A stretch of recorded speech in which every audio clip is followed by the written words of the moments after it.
tardes, estimados participantes de la Cátedra de Inglés y de los diferentes convenios del IESIP. Sean bienvenidos a este encuentro virtual de Inglés 1, referido a la unidad número 4, la última unidad de este periodo académico, cuyo contenido está referido a los textos y a los diferentes tipos de textos, párrafos y oraciones. Bien, seguidamente voy a dar inicio a la presentación del contenido de esta unidad, recordándole que está disponible en la plataforma la actividad número 4, en la cual van a desarrollar un glosario referido al área, a la carrera en la cual ustedes están cursando en este momento. Recordando también que el glosario debe ir referido a la especialidad con términos de poco uso o de difícil comprensión y que se forman, se estructuran de manera alfabética. Pueden hacer diversas consultas y estructurar un buen desarrollo de esta actividad, que sería para ustedes la evaluación número 4 con un valor de un 25%. Bien, para esta unidad número 4, que vendría siendo el cierre de este periodo académico, vamos a iniciar con el desarrollo temático que refiere a la definición de lo que es un texto. El texto está conformado, es el conjunto de frases y palabras que de manera ordenada y coherente transmiten un mensaje a un receptor. El texto debe tener un nivel de coherencia, de cohesión, que transmitan una idea, un conocimiento, un mensaje. ¿Por qué? Porque el objetivo del texto precisamente es comunicar un mensaje claro, un mensaje preciso, conciso, en una variedad muy amplia de lo que se quiera transmitir, dependiendo del origen o la finalidad con que ha sido creado el texto, como son los textos románticos, descriptivos, científicos, informativos, y que debe cumplir la función de comunicar o transmitir una idea o un mensaje. Entre las características del texto podemos enunciar una de ellas es la extensión. El texto puede ser muy breve, de pocas oraciones o palabras, hasta conformado por múltiples o diversos o de gran cantidad de párrafos. Lo importante allí es que este texto esté cumpliendo la función que se mencionó anteriormente, que es transmitir un mensaje, cumpliendo esas características de coherencia y cohesión. De allí que que la coherencia es la relación que debe existir entre las ideas de un texto. No deben ser dispersas o ambiguas, sino que sean coherentes, hiladas, para que sistemáticamente se complementen unas con otras. También debe tener cohesión, que es la integración o la conexión armoniosa entre las diversas partes o elementos que conforman ese texto. Para eso se hace uso de las puntuaciones, de la estructura que integra el texto.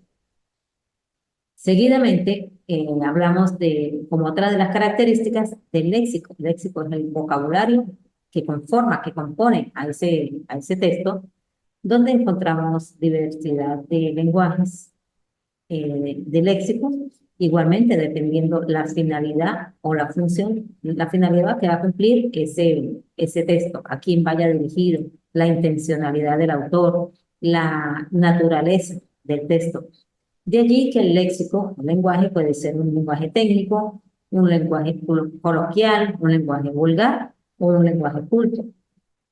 Y finalmente, otro de los elementos que conforman las características de los textos es el contexto, es decir, toda esa integración de factores externos, pero que inciden en la estructuración, en la conformación del texto, porque forman parte de las circunstancias que rodean al texto, como el lugar, el tiempo en el cual se ha producido, se ha planteado, si es una historia, si es una novela, si es una noticia, y influye directamente en la función de transmitir, de que el mensaje sea comprendido, así como eh, que tenga un destino al cual haya sido dirigido. Es decir, que sea entendido de una forma clara, precisa y concisa. Encontramos también dentro de las clasificaciones o los tipos de texto, encontramos que algunos de estos son argumentativos. ¿Por qué? Porque su función es convencer, modificar o incidir en la idea o en el pensamiento del lector a través de las justificaciones, argumentos o razones con las que han sido planteadas las ideas o los conocimientos. Un ejemplo de ellos son los artículos de opinión, que se aparecen mucho en la prensa. Ahora, pues, en la variedad de herramientas eh, tecnológicas, pues ahora el texto está en todas partes. Épocas, décadas atrás, era muy limitado el texto a la parte eh, escrito a través de revistas, periódicos o libros como tal. Ahora es tan amplio que hasta pues, las redes sociales han diversificado y de allí podemos encontrar entonces también una, una amplia gama de presentación de variedad de textos.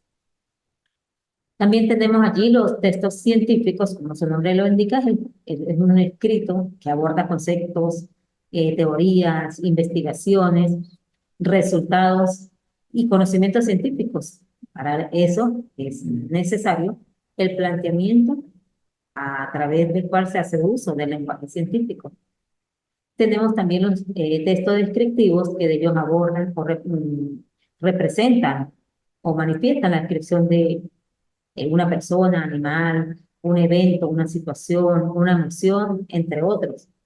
Un ejemplo muy claro de los textos descriptivos, donde vemos esa pintura, esa descripción, son los anuncios publicitarios.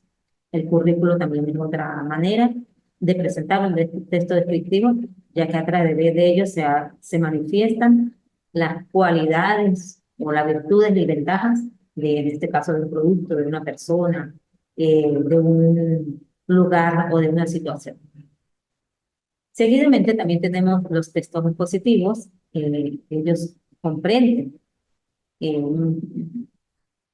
un propósito de informar, ya que aportan datos sobre acontecimientos o sobre conceptos o ideas, porque explican y aclaran todo ese tipo de información a través de una exposición, como lo son los trabajos académicos que se realizan en las diferentes asignaciones en las carreras que se cursan, en los diferentes niveles, ¿no? Desde nivel universitario, a nivel de diversificado, nivel de posgrado. También tenemos los textos epistolares que se refieren a las cartas, otro tipo de comunicación exclusivamente de forma escrita. Ya, obviamente, como les indicaba previamente, este tipo de texto escrito es ahora no limitado, sino que se hace mucho más uso de toda la tecnología y de todo valor a lo virtual, a lo digital, pero sigue siendo una parte muy importante. Los textos epistolares se conocen entre ellos como las cartas bíblicas, que para algunas de las religiones hacen todavía uso. Tenemos entre ese grupo de tipología textual también tenemos los textos informativos, que son los que exponen hechos, eventos o circunstancias, y otro tipo de manera objetiva, como de una manera clara, precisa e informativa, como su nombre lo indica, como son los textos periodísticos y científicos, como los que encontramos a través de las noticias, los hechos planteados o dispuestos en los periódicos de carácter informativo. Eh, Seguidamente se presenta también el contenido referido a las oraciones, haciendo una clasificación en dos funciones, en la de tipo estructural, es decir, cómo están estructuradas, o de tipo funcional, es decir, qué función cumple. Dentro de los tipos funcionales, o la función que las oraciones cumplen, tenemos una primera clasificación que son las oraciones enunciativas, las imperativas, las exclamativas y las interrogativas. Algunas de ellas, o la mayoría de ellas, ustedes las conocen porque forman parte de nuestro vocabulario común del día a día. Y en cuanto a la estructura en que ellas están conformadas, tenemos las oraciones simples, las oraciones compuestas y las oraciones complejas. Vamos a ver muy brevemente la definición de alguna de ellas. Vamos a partir de la definición de lo que es una oración, sentences, o también se le dice statements, que son estructuras gramaticales, estructuras porque contiene varios elementos. Saben ustedes que son sujeto, verbo y complemento en inglés. En español solamente se le dice sujeto y predicado. En inglés se utiliza más la estructura de sujeto, verbo y complemento para abordar el análisis gramatical de una oración o análisis sintáctico. Constituyen una unidad en sentido completo, es decir, para que sea una oración debe tener deben tener o plantear una idea completa, un sentido. Deben tener un significado y transmitir una información. Generalmente comienzan con mayúsculas y terminan con un punto, con un signo de exclamación o interrogación, según sea el caso. Allí tenemos algunos ejemplos como I practice English every day. The new boss is at the office. Son unas oraciones simples, sencillas, donde se observa un sujeto, un verbo, un complemento en las dos oraciones que se le dan como ejemplo. Hablaba yo del análisis sintáctico cuando nos proponemos identificar cuál es la función que cumplen esas palabras dentro de la oración. El primer paso es saber cuál es el sujeto, identificar el sujeto, cuál es el predicado. Le decía que dentro del predicado debe haber un verbo que es el que indica la acción o el estado del sujeto o lo que se dice del sujeto. Y un complemento que da sentido complementario a esa oración. Para conocer el sujeto hay que preguntar a quién es el que realiza la acción, quién es, y para conocer el predicado se pregunta qué. O sea, eh, una vez que se ha identificado el sujeto y queremos conocer cuál es el predicado, preguntamos qué hizo Pedro, qué hizo Luis, qué se está hablando, qué se está diciendo de ese sujeto. Eso viene siendo el predicado.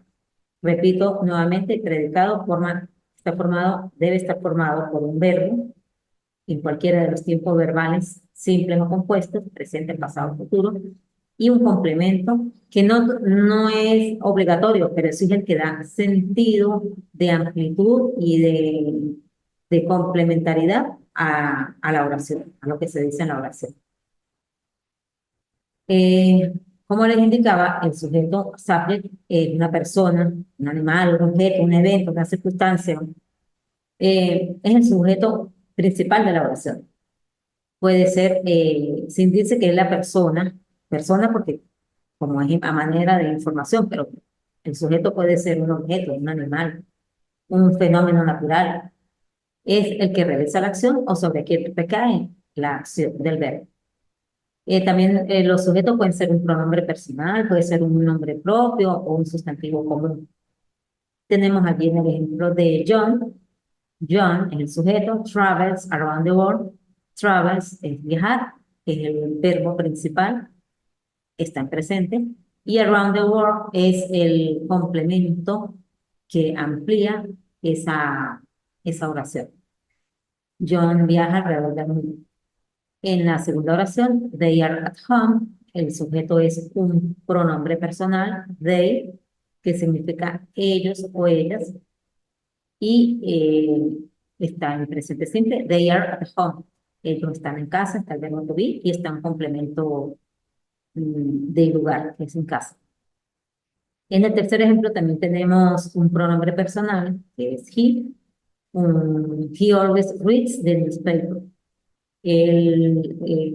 Observamos que entre el sujeto he y el verbo reads hay un adverbio de frecuencia. Los adverbios también complementan el sentido de la oración, pero también ellos deben tener una ubicación específica. En este caso se ubica entre el sujeto y el verbo principal de la oración, como lo vemos en este caso. Él siempre lee el periódico.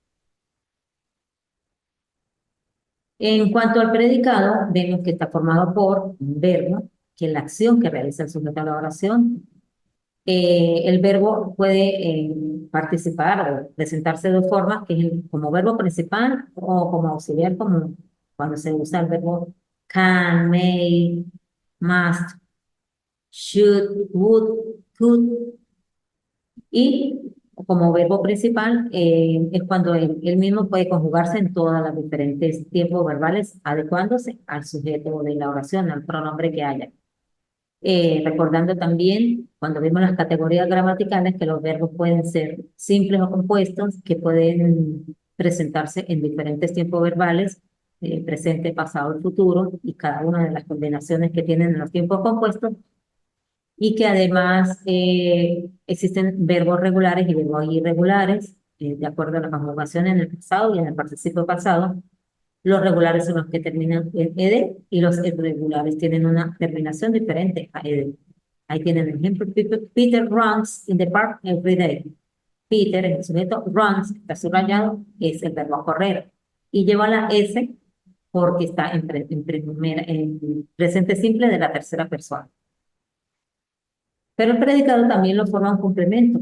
El complemento es ese contenido que eh, amplía o explica o complementa el significado de esa oración. Puede estar conformada por adverbios, adjetivos, preposiciones o nombres y da sentido al discurso. En el ejemplo dice, Paul drove his car in the big city. Paul condujo o manejó su carro en la gran ciudad. Su carro en la gran ciudad o en la ciudad grande es referido a una manera como de explicar o ampliar ese verbo. Con respecto a los tipos de oraciones, yo les indicaba que había dos maneras de clasificarse. Una por su función, que puede ser enunciativa, imperativa, exclamativa e interrogativa. Las oraciones enunciativas son aquellas que informan sobre un hecho o un acontecimiento. Pueden ser transmitir una idea o un concepto, ya sea en forma afirmativa o negativa, pero es un enunciado. Es lo que se le conoce en inglés como un statement. Ellas también se les llaman oraciones declarativas o aseverativas porque son afirmaciones y siguen el patrón del sujeto, verbo y complemento como lo vimos anteriormente. Allí está un ejemplo. There are 5 continents in the planet. Hay 5 continentes en el planeta. Esa es una aseveración, una afirmación o un enunciado de carácter afirmativo. Y también tenemos The zoo does not open on Mondays. El zoológico no abre los lunes. Y también tenemos una información que transmite, en este caso, una información en sentido negativo, indicando que no se da esa acción, o sea, que no abre. Por su parte, las oraciones imperativas son aquellas que expresan una orden que obligatoriamente debería cumplirse por una tercera persona. Es por eso que no llevan sujeto, es decir, van dirigidas a que otra persona realice la acción. Eso sería un tú o un usted. Se conjuga con un verbo, pero ese verbo en infinitivo no lleva la partícula tú. Tienen como sujeto siempre va a ser el sujeto tú o un usted y está implícito, es decir, no aparece escrito, pero va dirigido a un usted. Por ejemplo, cierra la puerta, eh, abre el libro, mm, haz silencio, mm, respóndeme el teléfono. Y van dirigidos a un tú o a un usted, aunque no aparezca en la oración, como lo vemos allí en el ejemplo.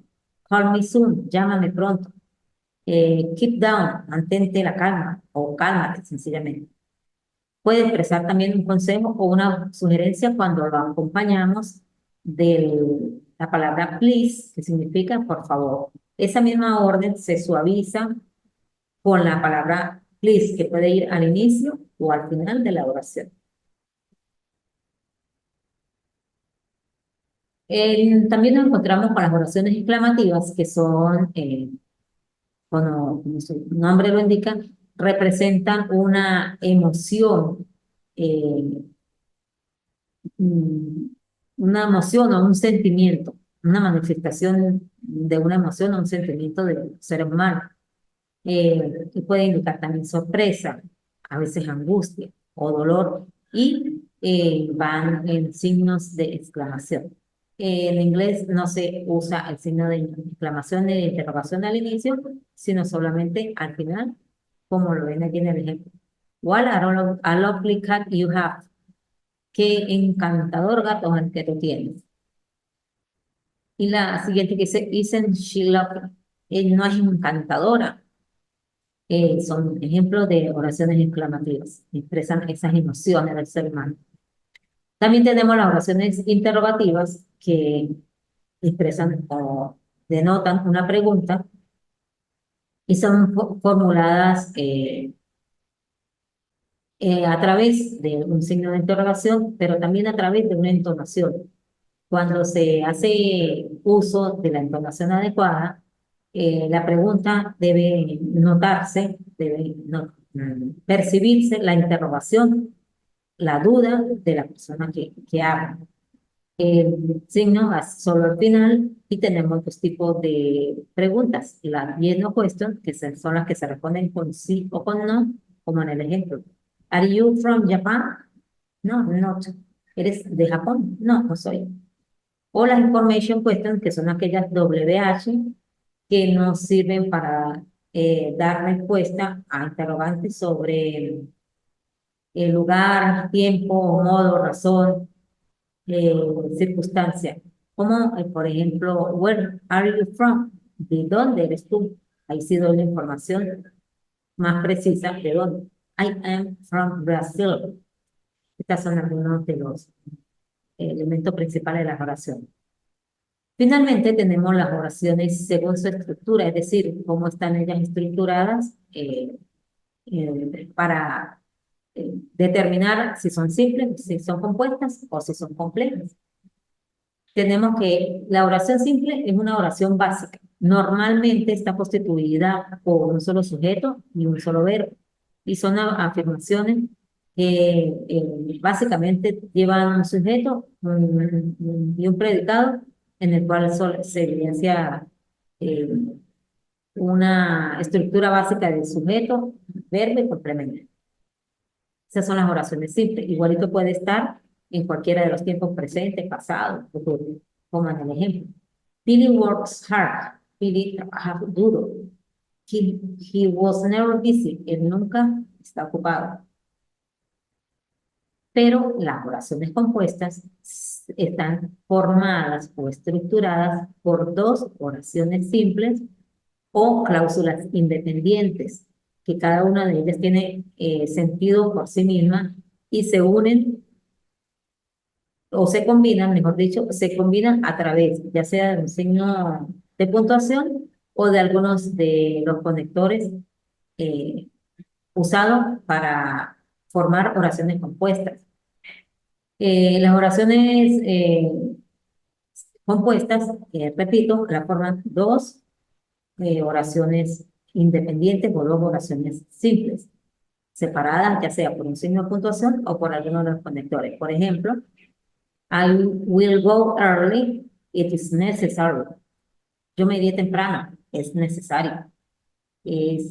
Allí percibimos dos oraciones simples separadas por el signo de puntuación, punto y coma. En el siguiente ejemplo, Rosie went to school, Carla stood at home.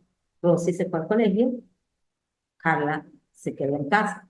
Pudiéramos también decir, Rosie fue al colegio y Carla se quedó en casa. O sea, ese y, ese conector de carácter coordinado, de la función de conjunción, nos permite también unir o combinar dos oraciones simples para hacer una oración compuesta.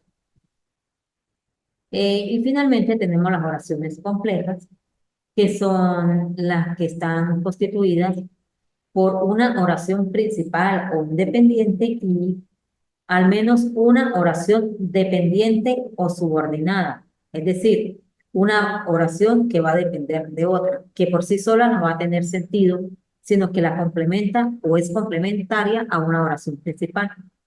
Dice que la oración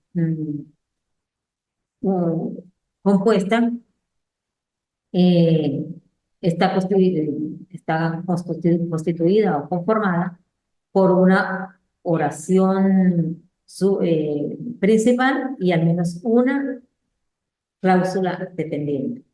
Esto sí se usa para estas oraciones, se usan los conectores, que hay una gran variedad de estos conectores y hay de razón, hay de tiempo, hay por, eh, conectores subordinados como so, although, eh, enough. Bueno, hay una gran cantidad y una no tiene sentido si no se complementa con la otra. Es decir, o hay una principal, pero va a tener también una dependiente, unido por alguno de esos conectores.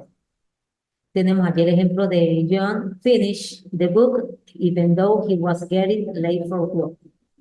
Although Mark likes cats, she thinks dogs are better. Aunque a Mark le gustan los gatos, aunque a Mark le gustan los gatos, ella piensa que los perros son mucho mejor. Vemos allí el uso de la ejemplificación de una oración compleja, donde se hace uso de las conjunciones subordinadas y donde hay una cláusula principal y al menos una dependiente.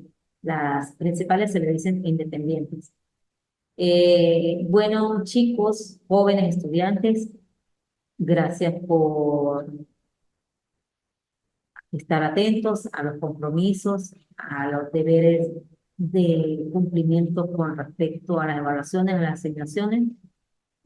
Propuesto o he colocado en la plataforma, si alguien tiene dificultad para la conexión o para la entrega de un material, se da la amplitud en el tiempo que sea necesario, previo a la comunicación conmigo, a la información, para programar una entrega posterior. No dejen de presentar las asignaciones, es importante que ustedes obtengan el puntaje necesario, que sea evaluado de manera justa y honesta en función de las tareas entregadas. Espero tener las notas en la brevedad que sea posible, que lo permita la tecnología y que tengan un periodo académico satisfactorio y de grandes logros. Muchísimas gracias.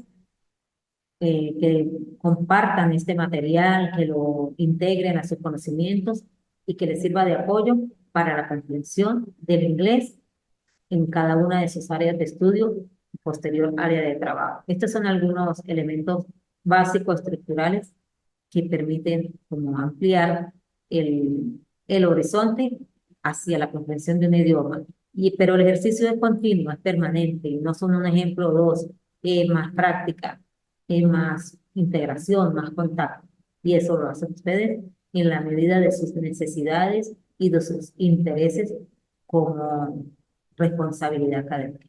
Muchísimas gracias. Yo soy Sandra Cruz y estoy dispuesto a atenderlos y apoyarlos en lo que sea posible. Muchísimas gracias.